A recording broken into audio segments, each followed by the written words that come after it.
Ысык Көл облусундагы эң көйгөйлүү маселелердин бири саркынды сууларды тазалоочу курулмалардын техникалык абалы. Өткөн кылымда пайдаланууга берилген объекттерде колдонулган саркынды суулар механикалык гана тазалоодон өтөт. Натыйжада ал суу көлгө кошулуп, кыргыз бермети болгон Ысык Көлдүн аймагында жагымсыз экологиялык кырдаал түзүлүүдө. Уже на сегодняшний день мобилизационные работы по устройству территории.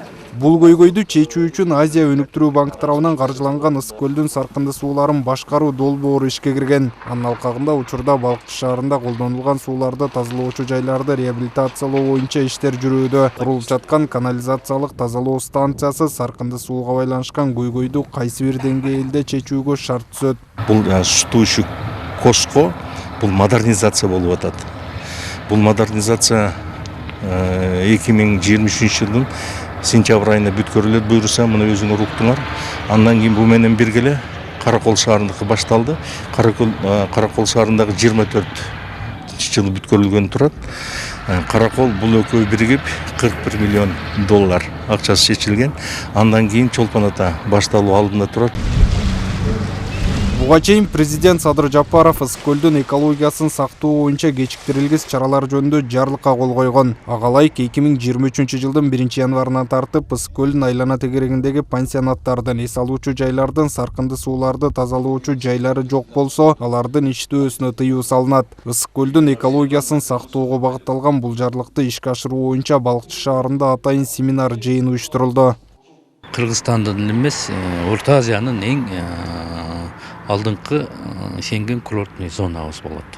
Бул курортный аймакта биринчиден тазалык, экология биринчи орунга коюлуш керек. Анан артында экономика элиш керек. Ошондуктан биз көлүбүз биосферный зона, бул жерде биринчи орунга ушул саркынды суулары ордуна коюп, ал эң жогорку сапатта тазаланып, ал эми технический суу болот. Ал кандай болуп тазаланганда дагы ал сугат иштерине пайдаланылыш керек. Көпчүлүк жеке пансионаттарда, конок үйлөрүндө саркынды сууларды тазалоочу курулмалар жок. Эгер бар болсо, тазалоо сапаты белгиленген талаптарга жооп бербейт. Андыктан менчигине карабастан баардык рекреациялык объекттер бул мүчүлүштүктү жоюшу керек.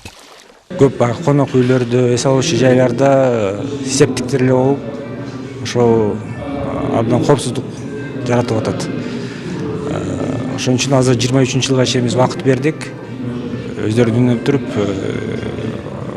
жарлыкка ылайык келтириш керек. Президенттин жарлыгында айтылган көйгөйлүү маселени чечүү үчүн кызыктар тараптарга 6-7 ай гана убакыт калды. Андыктан бүгүнкү семинар жыйынында аларга түшүндүрүү иштери жүргүзүлүп, кеп-кеңештер айтылды. Ал эми жергиликтүү бийлик ар тараптан колдоо көрсөтүүгө даяр экенин билдирди.